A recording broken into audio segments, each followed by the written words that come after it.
오늘 이 말씀을 통해서 채우시는 하나님이라는 제목으로 함께 은혜를 나누겠습니다. 우리 창세기 1장 1절에 태초에 하나님이 천지를 창조하셨다라고 선언하고 있습니다. 그래서 하나님은 이 광대한 우주를 창조하셨고 인간을 창조하신 분입니다. 그리고 그 하나님은 저와 여러분들의 아버지가 되시는 분입니다. 사실 그게 중요한 겁니다. 하나님께서는 6일 동안 창조하셨는데 그 6일이라는 것은 24시간의 하루를 말하기보다는 창조의 순서로 생각하는 것이 더 맞다고 볼 수가 있습니다. 그래서 하나님의 창조의 본질은 혼돈을 물러가게 하고 질서를 세우고 또 공허한 것을 채우는 것이 하나님 창조의 본질입니다. 그래서 창조 이전의 그 상태가 창세기 1장 2절인데 땅이 혼돈하고 공허하며 흑암이 깊음 위에 있고 하나님의 영은 수면 위에 운행하셨다 그랬어요. 그래서 첫째 날에서 셋째 날까지는 혼돈을 물리치고 질서를 세우는 창조입니다. 뭔가 공간을 창조하시고 그리고 나누게 하셔서 이 혼돈 속에서 질서를 세우는 빛을 창조하시고 하늘을 창조하시고 땅과 식물들을 창조하셨습니다. 그리고 넷째 날에서 여섯째 날까지는 이제 그 공간을, 비어있는 그 공간을 채우는 창조입니다. 그래서 넷째 날은 해와 달과 별을 창조하셨고, 다섯째 날은 하늘의 새들과 바다의 물고기를 창조하셨고, 여섯째 날에는 땅의 동물과 사람을 창조하셨고, 그리고 일곱째 날 안식하셨어요. 잠깐 오늘 본문 말씀을 다시 한번 간단하게 살펴보면 14절에서 19절까지가 바로 해와 달과 별을 창조한 이야기입니다. 하나님이 이르시되 하늘의 궁창에 광명체들이 있어 낮과 밤을 나누게 하시고 그것들로 징조와 계절과 날과 해를 이루게 하라 그랬어요. 그러니까 이제 광명체들, 해가 창조되고 달이 창조되고 별이 창조가 되니까 이제 계절이 생기고 날이 생기게 되는 것이죠. 이게 바로 네 번째 창조입니다. 그리고 다섯 번째 창조는 20절에서 23절까지인데 바로 새와 바다 짐승, 물고기를 창조한 것입니다. 하나님이 이르시되 물들은 생물을 번성하게 하라. 땅 위에 하늘의 궁창에는 새가 날으라 하시고 하나님의 큰 바다 짐승들과 물에서 번성하여 움직이는 모든 생물을 그 종류대로 날개 있는 모든 새를 그 종류대로 창조하셨다. 바로 이것이 다섯째 날 창조입니다. 그리고 이 여섯째 날 24절부터 마지막 절까지가 인간의 동물과 인간의 창조입니다. 하나님이 이르시되 땅은 생물을 그 종류대로 되되 가축과 기는 것과 땅의 짐승을 종류대로 내라 그랬어요. 그리고 이제 26절부터 사람인데 사람에 대한 창조는 좀 설명이 더 깁니다. 31절까지인데 이 내용은 다음 주에 좀 더 자세히 설교를 하겠습니다. 하나님이 이르시되 우리의 형상을 따라 우리의 모양대로 우리가 사람을 만들고 그들로 바다의 물고기와 하늘의 새와 가축과 온 땅과 땅에 기는 모든 것을 다스리게 하자. 그래서 이 여섯 번째 날에는 동물과 사람을 창조한 겁니다. 이 전체적인 이 오늘 네 번째 날부터 여섯 번째 날까지 이 창조 속에서 우리들에게 보여주는 하나님 말씀은 첫 번째는 하나님의 창조는 공허한 곳을 채우는 사역이다라는 것입니다. 여러분 하나님은 본질적으로 혼돈을 싫어하십니다. 그리고 질서를 좋아하십니다. 그리고 하나님은 성품이 공허한 것을 싫어하시고 공허한 것이 이렇게 가득 채워지는 것을 좋아합니다. 그래서 오늘 창세기 1장을 쭉 보면은 반복적으로 나오는 그 단어 중에 하나가 보시기에 좋았더라입니다. 4절에 빛이 하나님이 보시기에 좋았더라 그래요. 10절에도 하나님 보시기에 좋았더라. 12절에서도 하나님 보시기에 좋았다.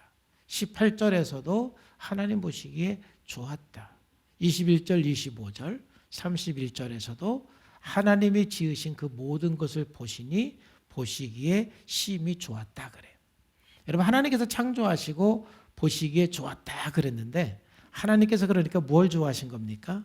하나님의 창조의 결과로서 흑암이 떠나가고 질서가 세워지는 것을 보시기에 심히 좋아한 겁니다. 또 하나님께서 창조하신 걸 통해서 공허한 공간 속에 뭔가 가득 채워진 것을 보시고 하나님께서는 보시기에 좋았다라는 겁니다.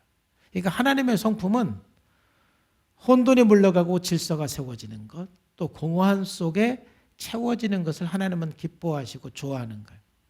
거기 창조의 역사 속에서 하나님께서 좋아하지 않았다라는 말이 한번 나오는데 바로 그것은 뭔가 이 결핍된 상태, 불안정한 상태를 하나님께서는 좋아하지 않았다라고 표현을 하세요. 2장 19절에 보면은 여호와 하나님이 이르시되 사람이 혼자 사는 것이 좋지 아니하다. 그러니까 하나님께서 모든 피조물을 창조하셨는데 다 짝이 있지요. 암컷과 수컷 다 이렇게 짝이 있이 창조를 했는데 지금 하나님께서는 현재 남자만 창조된 상태이고 아직 여자는 창조가 안 된 상태예요.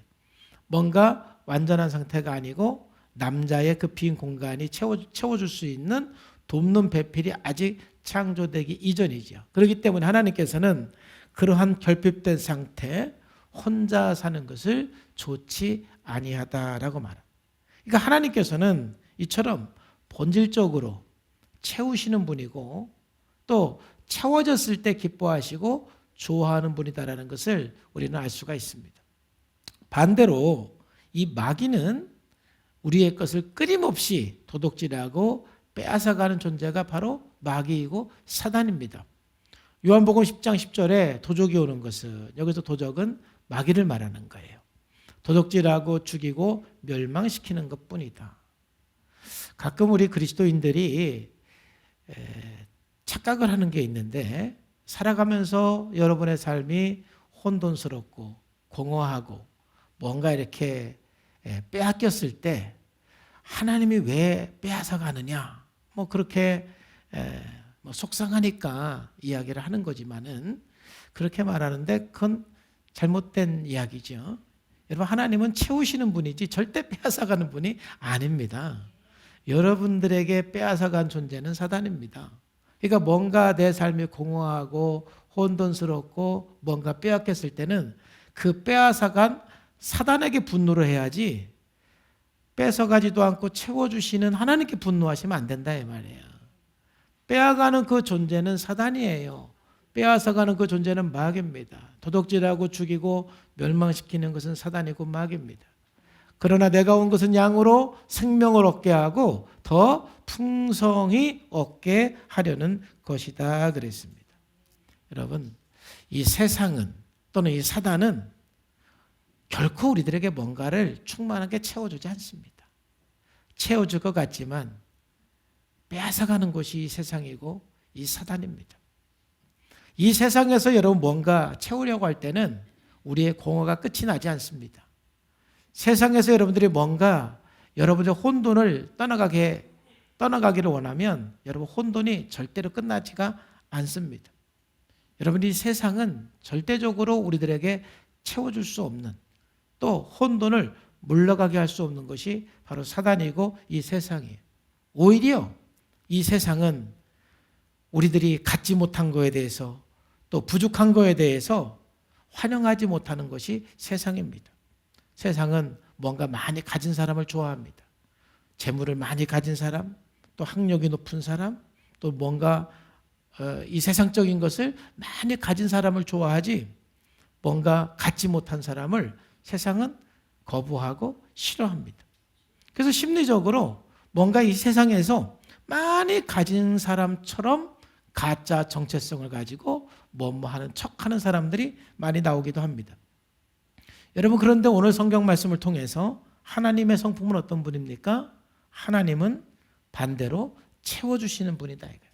부족한 사람을 채워주시고 모자라는 사람을 채워주시고 뭔가 결핍된 상태에 있는 사람을 채워주는 분이 하나님이세요. 하나님의 창조의 세계 안에 우리가 살아갈 때 하나님께서 풍성하게 채워주는 것을 누구든지 경험할 수가 있어요. 그래서 마태복음 5장 3절에서도 보면은 심령이 가난한 사람은 복이 있나니 천국이 저들의 것이며, 무슨 의미입니까? 내가 마음이 가난한 마음을 가지고 하나님 앞에 나올 때 하나님께서는 그 사람에게 천국으로 채워준다는 거예요. 뭔가 마음에 결핍이 있고 부족이 있지만 하나님 앞에 나올 때 하나님 나라를 선물로 주시는 겁니다. 고린도 후서 12장 9절에서 10절에 사도 바울의 고백은 이런 고백이 있어요. 나에게 이르시기를 내 은혜가 내게 족하도다. 이는 내 능력이 약한 데서 온전해짐이라 하신지라. 그러므로 도리어 크게 기뻐함으로 나의 여러 약한 것들에 대하여 자랑하리니 이는 그리스도의 능력이 내게 머물게 하려 함이니라. 그러므로 내가 그리스도를 위하여 약한 것들과 능욕과 궁핍과 박해와 곤고를 기뻐하노니 이는 내가 약한 그때 강합니다. 무슨 뜻입니까? 사도 바울의 경험은 정말 사도 바울이 약할 때 하나님께서 채워주셔서 온전하게 됐다는 것입니다. 사도 바울이 정말 부족하고 약할 때 하나님께서 채워주셔서 강하게 하셨다는 거예요. 내가 아무리 연약하고 아무리 병들었고 아무리 부족하지만 하나님 앞에 나올 때 하나님은 강하게 채워주시고 능력으로 채워주시고 지혜로 채워주시고 사랑으로 채워주시는 분이 하나님이십니다. 그렇기 때문에 야고보서 1장 5절 말씀에 보면은 너희 중에 누구든지 지혜가 부족하거든 모든 사람에게 후히 주시고 꾸짖지 아니하시는 하나님께 구하라. 그리하면 지혜를 채워준다는 거예요. 하나님 앞에 담대히 나갈 때 하나님이 채워주세요. 그래서 히브리서 4장 16절 말씀에 그러므로 우리는 긍휼하심을 받고 때를 따라 돕는 은혜를 얻기 위하여 은혜의 보좌 앞에 담대히 나갈 것이다 그랬어요. 여러분, 우리가 부족하기 때문에 더 주님 앞에 나가야 됩니다. 연약하기 때문에, 능력이 없기 때문에, 지혜가 부족하기 때문에, 또 사랑이 없기 때문에 우리는 하나님 앞에 적극적으로 나가야 돼요. 반드시 하나님은 채워주시는 분입니다. 여러분, 성령 충만하고 신앙이 성숙한 사람들 한번 보십시오. 그 사람이 원래 그렇게 용기가 있고 원래 그렇게 지혜가 있고 그 사람이 원래 그렇게 사랑이 있었던 사람이 아니에요. 거꾸로 지금 성숙해 보이는 사람도 한때는 사랑이 없어서 지혜가 없어서 두려워서 무서워서 떨면서 주님 앞에 간절히 나왔던 사람이에요.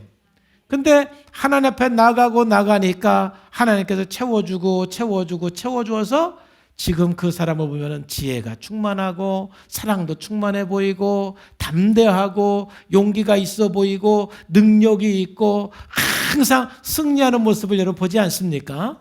원래 충만했던 사람이 아니라 그 사람도 부족하지만 하나님께서 채워주어서 지금 그렇게 된 거예요.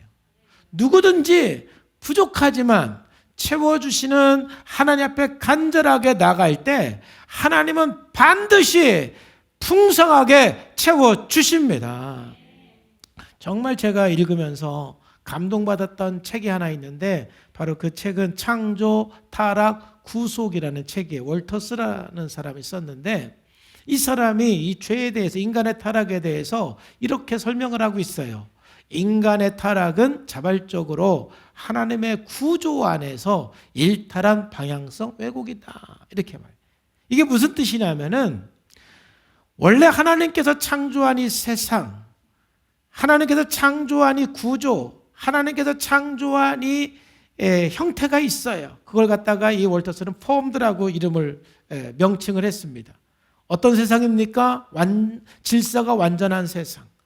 공허함이 전혀 없고 완벽하게 모든 것이 채워진 사랑과 은혜와 지혜와 능력이 완전히 채워진 그 세상.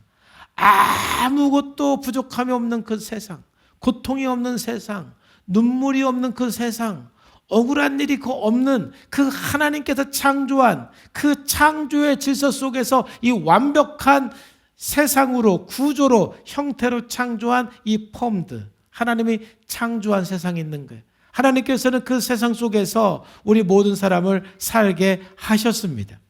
그런데 인간의 그 타락으로 말미암아서 방향성이 왜곡이 돼서 하나님의 창조 질서를 파괴한 것입니다.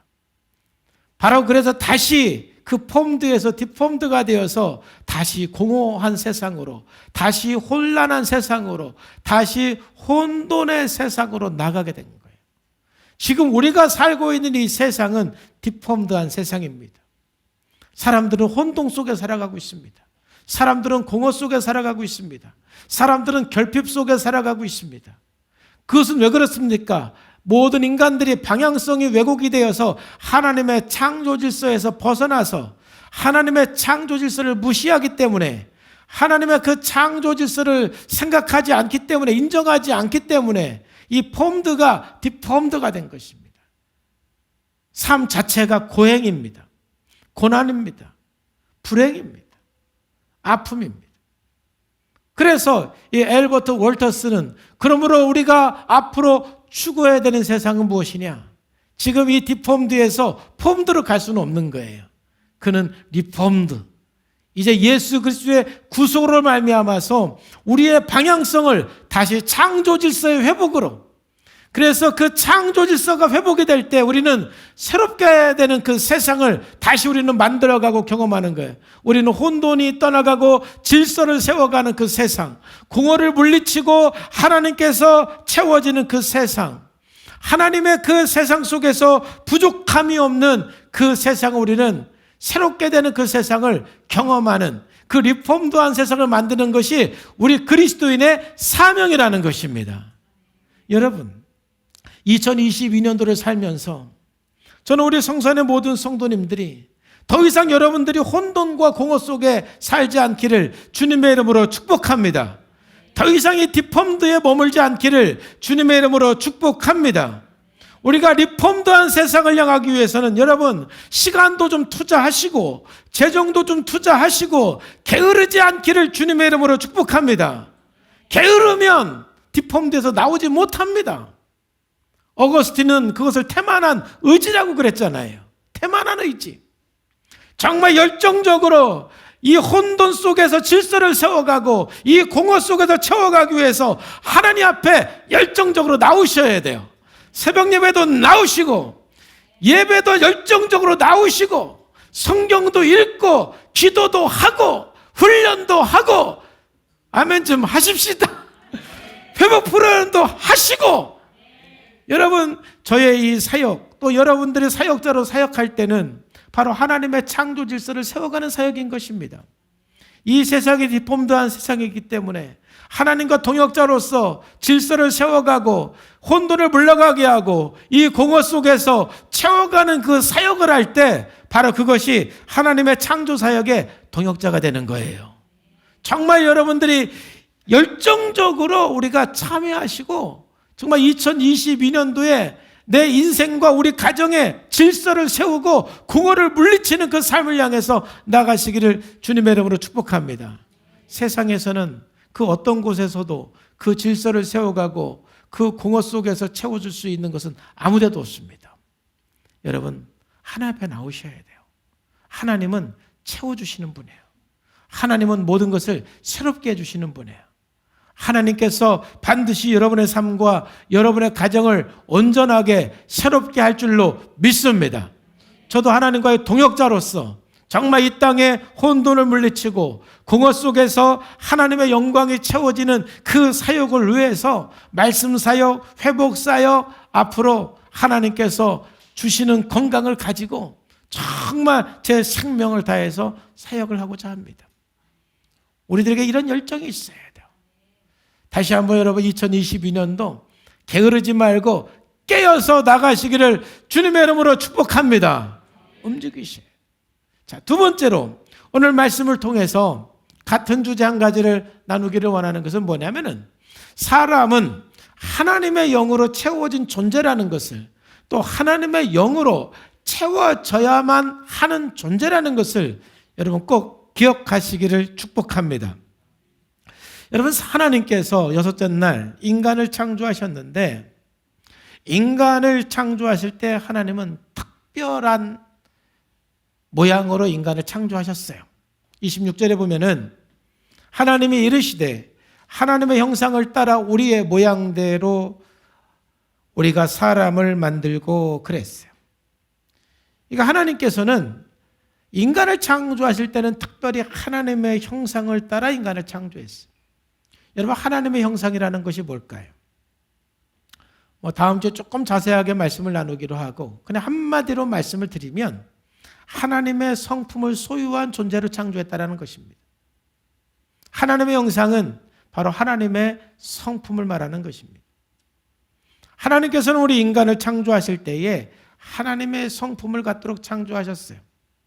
그래서 창세기 2장의 인간 창조에 대해서 조금 더 구체적으로 하나님의 형상으로 창조된 그 과정을 설명하고 있는데 7절 말씀에 보면은 여호와 하나님이 땅의 흙으로 사람을 지으셨어요. 그러니까 먼저 하나님께서는 사람을 창조하실 때 흙으로 사람을 창조하셨어요. 근데 흙으로 창조한 것으로 끝이 난 것이 아니라 특별히 그 사람에게는, 흙으로 창조된 그 사람에게는 하나님께서 그 생기를 코에 불어넣어서 그 영을 채워주셨어요. 하나님께서 인간에게 특별히 채워준 생명이 있어요. 이 영이 있어요. 이것을 창세기 1장에서는 하나님의 형상이라고 표현한 거예요. 그러니까 인간은 흙으로 창조된 존재이지만 하나님의 영을 채운, 영을 불어넣은 그 존재인 것입니다. 반대로 19절에 보면은 하나님께서 동물을 창조한 내용이 나오는데, 이야기가 나오는데 여호와 하나님이 흙으로 각종 들짐승과 공중의 각종 새를 지으셨어요. 그리고 이게 끝이에요. 거기에 뭔가 하나님께서 생명을 불어넣은, 채운 그 내용이 없습니다. 그러니까 이 두 말씀을 볼 때 우리들이 알아야 될 것은 뭐냐면은 우리 인간은 짐승과 같은 점이 있고 또 다른 점이 있어요. 같은 점은 뭐예요? 흙으로 창조된 게 같은 거예요. 다른 점은 뭐예요? 생명을 불어넣은 게 다른 점이죠. 동물에게는 생명을 불어넣은 사건이 없고 사람에게는 하나님의 생명을 그 육체에 불어넣었어요. 그러니까 분명히 인간은 짐승하고 같은 점이 있고 짐승하고 다른 점이 있는 거예요. 그럼 짐승하고 같은 점이 뭐냐? 여러분, 짐승은 우리가 보통 본능적으로 살죠. 여러분, 짐승이 본능적으로 산다고 할 때는 세 가지입니다. 세 가지. 첫째는 먹는 것을 위해 사는 겁니다. 짐승은 그냥 먹을 것을 위해 사는 겁니다. 그래서 여러분, 짐승은 먹든지 먹을 것을 잡든지 둘 중에 하나죠. 본능적으로 먹을 것을 위해 살죠. 둘째, 짐승은 짝짓기입니다. 본능적으로 번식해 나갑니다. 이게 짐승의 삶이에요. 그리고 세 번째, 짐승의 삶은 본능적으로 자기 영역을 차지합니다. 여러분, 동물의 왕국 보신 적 있죠? 동물의 왕국 보면 대부분 수컷들이 자기 영역을 빼앗기지 않기 위해서 생명 걸고 싸우는 거, 동물의 왕국을 보신 분은 봤을 거예요. 동물들은 그 나름대로 자기 영역이 있어요. 그리고 그 영역을 빼앗기지 않기 위해서 본능적으로 자기 생명을 걸고 싸우는 거예요. 이게 짐승의 삶이에요. 우리 인간이 바로 이 부분에서는 짐승과 공통점이에요.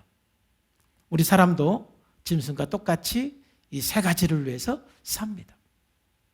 돈 벌어서 먹고 삶. 우리는 본능적으로 돈 벌어서 먹고 살아야 됩니다. 그리고 인간은 자녀를 출산하고 양육하는 것. 이걸 본능적으로 하셔야 됩니다. 우리 인간의 삶은 자녀를 태어나게 하고 양육합니다. 그리고 인간은 이 경쟁사회 속에서 이겨서 자기 영역을 넓혀가는 겁니다.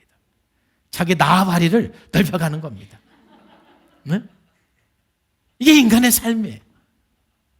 근데 여러분, 이 인간이 이 세 가지만을 위해 산다라면 뭐하고 똑같은 인생이에요? 짐승하고 똑같은 것입니다. 여러분들이 이 세 가지만을 위해 산다라면 짐승하고 다른 점이 하나도 없는 것입니다. 그러니까 우리가 그냥 짐승처럼만 살면은 안 되는 거예요. 짐승처럼 살다가 그냥 짐승처럼 죽는 사람이 있어요. 평생 저 세 가지만을 위해서 살다가 죽는 사람이 있어요. 참으로 안타까운 거예요. 우리 인간은 이 짐승하고는 좀 다른 삶이 있어야 돼요. 그 다른 삶이 뭐냐면은 바로 하나님의 영이 채워져서 하나님의 형상으로 살아가는 것입니다. 여러분, 하나님의 형상으로 살아간다고 할 때 그것은 하나님의 성품을 가지고 살아가는데, 하나님의 성품은 우리 인간과 공유되는 성품과 비공유되는 성품이 있어요.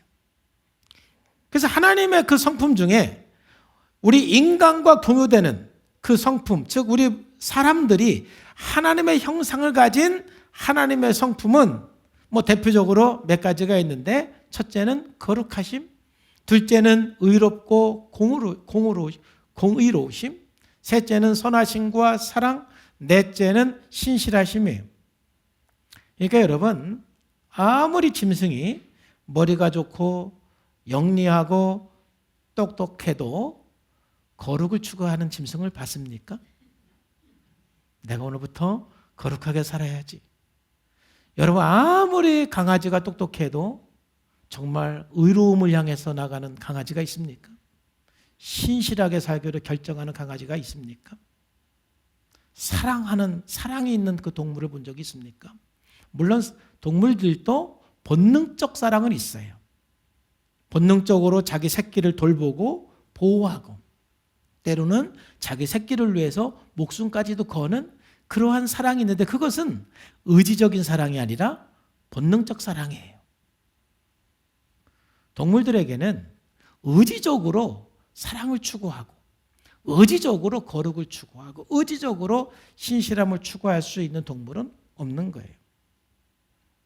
인간만이 하나님의 성품을 가졌기 때문에 양심이 있고 사랑이 있어서, 내가 뭔가 거룩하지 못할 때 내 양심이 이러면 안 되는데, 내 내면에 이런 작동이 일어나, 내가 의롭지 못하면, 내가 선하지 못하면, 내가 신실하지 못하면 내 양심이 계속해서 내 자신을 채찍을 해서 보다 더 거룩을 향해서, 의로움을 향해서, 사랑을 향해서, 신실함을 향해서 나가는 것이 동물과 인간이 절대적으로 다른 거예요. 요한에서 4장 8절에 보면은, 사랑하지 아니하는 자는 하나님을 알지 못하나니 이는 하나님은 사랑이십니다 그랬어요. 여기서 사랑하지 아니하는 자, 이 말은 뭐예요? 본능적 사랑이 아니라 의지적 사랑을 말하는 거예요. 우리 인간도 본능적 사랑이 있어요. 본능적으로 좋아하는 사람이 있어요. 특별히 모성애는 거의 본능적 사랑이에요. 모성애가 있기 때문에 이 엄마들이 죽을 것 같아도 아이들을 안 죽이고 잘 키우는 거예요. 모성애가 있으니까. 그 본능적 사랑도 그러니까 굉장히 중요한 거예요. 그러나 우리가 그런 본능적 사랑만 있는 것이 아니라 의지적 사랑이 있어요. 도저히 사랑할 수 없는 사람을 사랑하기 위해서 기도하고 애를 씁니다. 도저히 용서할 수 없는 사람을 용서하려고 애를 씁니다. 왜 그러냐면은 하나님께서 생기를 부어주어서 그런 거예요. 하나님의 형상으로 창조했기 때문에 그런 의지가 있는 것이지, 동물처럼 흙으로 창조가 끝났으면 그런 의지 우리들에게 있을 수가 없는 거예요. 그래서 하나님의 본질이 사랑이고 하나님의 성품이 사랑이기 때문에 우리가 의지적으로 사랑을 할 때 하나님을 알 수가 있는 거예요. 그래서 우리 인간이 동물하고 분명히 다른 점은 뭐예요? 하나님의 영이 채워진 인간은, 하나님의 영을 받은 사람은, 하나님의 형상을 가진 사람은 본능을 넘어서 하나님의 성품을 추구하는 사람이 바로 동물과 다른 거예요. 분명히 우리는 짐승하고 같은 점도 있고 짐승하고 다른 점도 있어요. 그러니까 여러분들이 사람을 너 짐승 같다 할 때 이 세상에서 짐승 같지 않는 사람은 단 한 사람도 없어요. 왜요? 우리는 다 흙으로 창조되었기 때문에 다 짐승하고 공통점이 있습니다. 우리 옆에 있는 사람 보고 인사 한번 합시다. 저는 짐승하고 공통점이 있는 사람입니다. 시작. 또 이렇게 말했다고 그래서 나 짐승처럼 살 거야 그러시면 자유입니다. 그러지 마세요 진짜.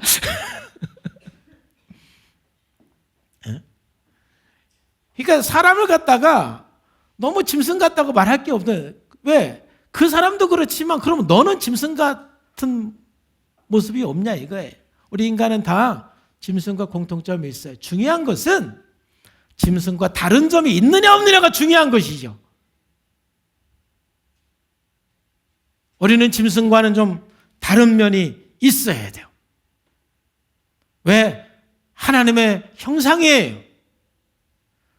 하나님의 영이 우리에게 채워지면 채워질수록 우리는 본능이 있지만 짐승과는 차원이 다른 삶을 사는 것입니다. 그러니까 여러분 가끔 사람들 가운데 정말 짐승하고 차이 없이 짐승처럼 살다가 짐승처럼 죽는 그런 사람들이 있어요, 없어요? 평생 그냥 짐승처럼 살다가 짐승처럼 죽는. 그러니까 짐승처럼 사는 것이 다 나쁘다라는 건 아니에요. 말씀드린 것처럼 우리가 돈 벌어서 먹고 살아야죠. 그게 나쁜 겁니까? 우리가 자식을 낳고 양육해야죠. 그게 나쁜 겁니까? 우리 영역, 우리가 이 사회 경쟁사회에서 막 이기면서 우리 영역을 넓혀가는 게 나쁜 겁니까? 짐승과 공통점이 있는 것이 나쁜 게 아닙니다. 문제는 그것만을 위해서 사는 것이 불행한 것입니다. 짐승과 다른 영역이 없다라는 것이 인간으로서 불행해지는 것입니다. 여러분 짐승처럼 살다가 짐승처럼 죽는 사람은 쾌락은 있을 수 있지만 절대 행복할 수가 없고 기쁨도 있을 수 없습니다. 우리 안에 성령이 채워져서 하나님의 형상을 추구할 때 비로소 우리 안에 있는 모든 혼돈이 떠나가고 우리 안에 있는 모든 공허가 떠나가고 하나님의 창조에 합당한 삶을 살아가게 될 줄로 믿습니다. 하나님의 영이 채워져야 돼요. 그렇기 때문에 에베소서 5장 18절 말씀에서도 술 취하지 말라 이는 방탕한 것이니 오직 성령의 충만함을 받아라. 우리 교회 안에서도 수많은 분들의 고백은 예수 믿으니까 너무 행복해요. 예수 믿으니까 삶의 질서가 세워지고 있어요. 예수 믿으니까 내 삶의 공허가 떠나가고 있어요. 그 사람은 누구냐 하면은 교회 나와서 예수님 믿고 그 안에 하나님의 형상이 회복되어 가고 있는 거예요. 하나님의 영이 충만하게 채워지고 있는 거예요. 디폼드한 세상으로 가면서 우리 인간의 하나님의 영이 떠났거든요. 내가 예수님을 믿음으로 말미암아 구속되었을 때 다시 하나님의 성령이 우리 안에 임재하시고 그 성령이 우리 안에 채워져서 그 성령의 채워짐으로 회개하고 또 눈물로 주님 앞에 결단하고 그러면서 내 안에 기쁨이 생기고 감사가 생기고 행복이 회복이 되고 그러면서 목사님, 성도님 내가 지금까지 경험해보지 못했던 이 세상에서 지금 살고 있어요. 이런 고백을 하는 거예요. 그게 지금 하나님의 창조 세계 속으로 들어온 것이고 하나님의 영으로 채워지고 있다라는 것입니다. 그러므로 우리 2022년도에 정말 우리가 짐승의 모습만 갖고 살 수는 없어요. 우리 그 육체 속에 우리 마음 속에 하나님의 성령으로 충만해서 하나님의 영으로 충만해서 하나님의 성품으로 삶을 살아내시기를 주님의 이름으로 축복합니다. 우리는 하나님의 형상입니다. 하나님의 형상을 잃어버리고 하나님의 형상을 가진 존재라는 것을 우리가 상실하고 살아간다면 참으로 비극인 겁니다.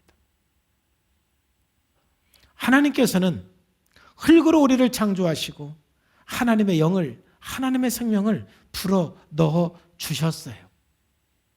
그래서 여러분 오늘 마지막으로 시편 81편 10절 말씀을 읽고 마치려고 그래요. 다 같이 한번 읽어봅시다. 시작. 나는 너를 애굽 땅에서 인도하네. 여호와 내 하나님이니 내 입을 크게 열라 내가 채워. 하나님이 채우세요. 하나님이 채워야 우리의 삶의 문제가 끝이 나는 거예요. 하나님 앞에 나오세요. 하나님의 지식을 채워주시고 지혜를 채워주시고 능력을 채워주시고 사랑을 채워주세요. 다른 곳에서 여러분 채워질 수가 없는 거예요. 사랑이 없기 때문에 주님 앞에 더 나오는 거예요. 지혜가 없기 때문에 나오는 거예요. 입을 넓게 여세요. 하나님께서 채워주십니다. 여러분 하나님께서는 오늘 또 여러분들에게 성령을 부어주세요. 성령 충만을 구하세요. 성령의 은혜를 구하세요. 우리가 육체로 창조되었고 흙으로 창조되었지만 성령이 역사하지 않으면 우리는 육체에 불과하고 성령이 역사하지 않으면 아무리 깔끔하게 입었어도 그 인생 짐승과 똑같아요.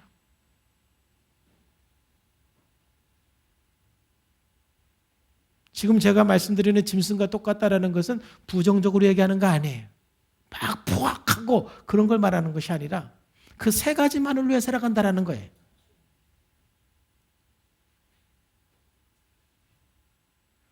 그래서 우리는 하나님 앞에 나와서 입을 크게 열고 채워달라고 기도하셔야 돼요.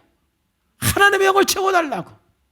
그래서 그 세 가지만을 위해 사는 것이 아니라 하나님의 형상으로서 하나님의 영을 체험받은 사람으로서 짐승과는 차원이 다른 하나님과 교통하면서 예수 그리스도 안에서 하나님의 성품을 가지고 살아가야 참된 인간으로서의 삶이 되는 것입니다. 그래서 2022년 동안 우리 창세기를 함께 나누면서 혼돈을 물리치고 질서를 세우시는 그 하나님, 그리고 그 공허 속에서 뭔가를 채우시는 그 하나님 앞에 나와서 우리 2022년도에는 여러분과 여러분의 모든 삶, 가정 속에 혼돈이 떠나가고 공허함 속에서 하나님이 가득 채워주셔서 여러분의 삶에 놀라운 회복과 성장이 있기를 주님의 이름으로 축복합니다. 기도하겠습니다.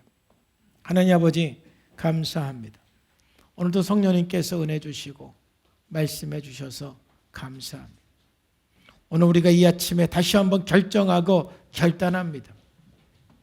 정말 이 혼돈 속에 있는 혼돈한 이 세상 속에서, 이 공허한 이 세상 속에서, 이 불안하고 두려운 이 세상 속에서 모든 것을 채워주시는 창조주 하나님 앞에 우리가 늘 나오게 하여 주시옵소서. 더 이상 우리가 창조 질서에서 벗어난 인생이 아니라 하나님의 창조 안으로 들어와서 이제 디폼드한 세상이 아닌 리폼드한 세상을 만들어가는 우리 성산의 모든 성도님들 되게 하여 주시옵소서. 그래서 2022년도에는 우리의 삶의 모든 것이 바로 세워지는 한 해가 되게 해주시고 또 하나님과 동역자가 되어서 이 세상의 질서를 세워가고 공허 속에 하나님의 은혜와 사랑을 채워가는 그런 사역자로서의 삶이 되게 하여 주옵소서. 예수님의 이름으로 기도하옵나이다. 아멘.